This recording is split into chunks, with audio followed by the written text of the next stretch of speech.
নিয়ে গেছিলাম মসজিদে খিচুড়ি খাবেন খিচুড়ি খাবার কিছু দেন নাই দেন নাই শোনা গো আমার।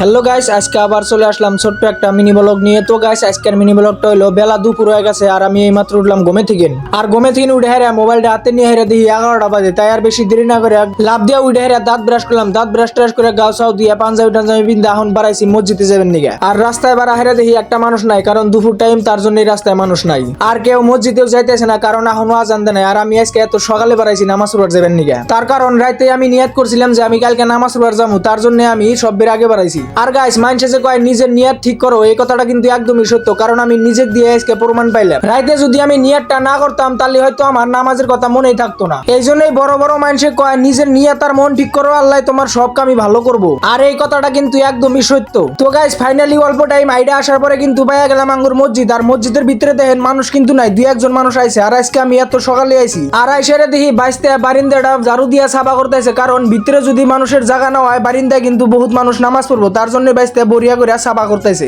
আর গাইস মসজিদের ভিতরে আসার পরে যে শান্তিটা লাগে ওই শান্তিটা কিন্তু কোনো জায়গায় পাওয়া যায় না। আর এত সুন্দর একটা শান্তির জায়গায় কিছু করলে মানুষ কিন্তু আস পারছে না। আর তার জন্যই কিন্তু আঙ্গুর মুসলমান মানুষের এরকম একটা পরিস্থিতি। তো গাইস ফাইনালি আমরা নামাজ টামাজ পড়ে বাড়াইলাম, তো এখন গেতাইছি আমরা বাইতে। তো গাইস আজকের ভিডিওটা এই পর্যন্তই। আর আজকের ভিডিওটা কিরকম হলো কমেন্ট করে জানাবেন। আর ভিডিওটা যদি ভালো লাগে থাকে আরো নতুন নতুন মিনি ব্লগ দেখার জন্য আমার চ্যানেলটা ফলো করে রাখবেন। তো বাই বাই গাইস।